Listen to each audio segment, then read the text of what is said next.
হ্যাঁ গাইজ, আসসালামু আলাইকুম। আশা করি সবাই ভালো আছেন। একটা ভাইয়া লিখছে যে গরুর গোস্তের রেসিপি দিতে রান্না করে। আর গরুর গোস্তের রেসিপি বলতে, গরুর গোস্ত যেভাবে আপনি রান্না করবেন গরুর গোস্তের মতো তো মজার আর কোনো কিছু হয় না। যেভাবে রান্না করবেন মজা লাগবেই। তবু আমি দিয়ে দিলাম রেসিপি, কজ আজকে ফার্স্ট সেহারি গরুর গোস্ত থাকবেই। আর গরু গোস্তের জন্য আমি এই জায়গায় সব কিছু নিয়ে নিচ্ছি। আর অনেকেই বলে যে ভাইয়া সব ভিডিও এই রুমে করেন, আপনার কি আর রুম নাই? আর আসলে পাকের ঘর অনেক গরম, আর পাকের ঘরে স্পেস অত না মানে ভিডিও করার জন্যে। এই জন্য আমি রুমের মধ্যে নিচ্ছি সব কিছু। আর আমার হাতের গোস্ত দিয়ে আজকে আব্বু আম্মু রোজা রাখবে, সেহারি করবে।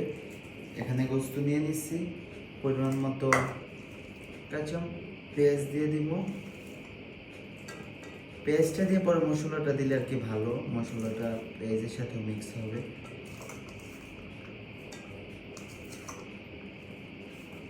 চলবে এতটুকু।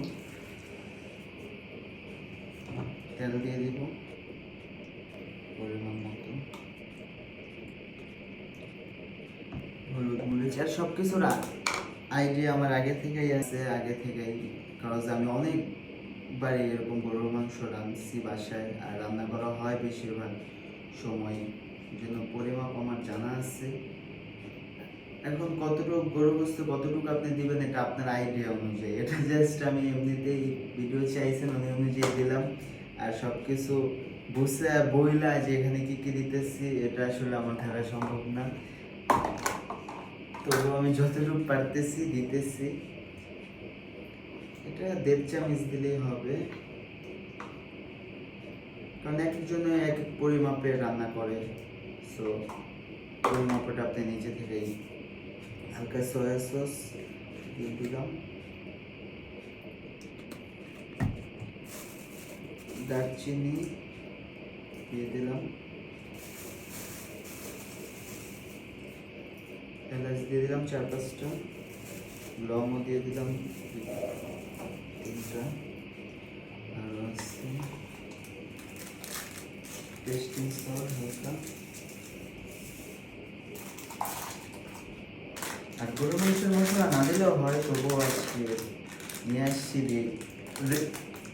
রেসিপির জন্য গরুর মাংসের প্যাকেট আনা হয়েছে। আমরা মানে আমাদের বাসায় কেউ গরুর মাংসের এই মশলাটা দেয় না, এমনিতেই মশলা দিলে টেস্ট হয় ভালো, তবু আমি দিয়ে দিলাম হালকা করে। আর তেজপাতা দিয়ে দিলাম, 2টা তেজপাতা দিলে হবে।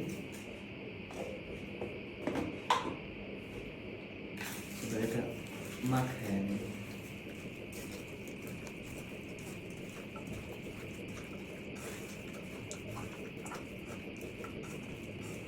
আরেকটু তেল দিয়ে দিই, কাঁচামরিচ 2টা আস্তে দিয়ে দিই, 3টা দিয়ে দিই কাঁচামরিচ। হয়ে গেছে, এখন জাস্ট আগে একটু বসায় দিই, বসায় একটু পানি ছাড়বে, একটু হওয়ার পর পানি দিব। এখন আর কি পানি দিব না। আমি এটাতে একটা জিনিস দেওয়া মিস্টেক করছি, জিনিসটা কি আপনারাই বলবেন।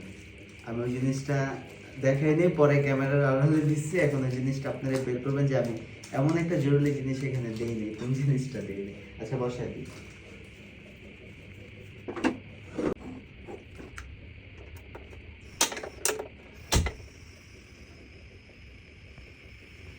হাতে যেহেতু মশলা লেগে আছে, সো হাতে একটু পানি দিয়ে মশলাটা এখানে দিয়ে দিই, কজ ওয়েস্ট করা তো ভালো না।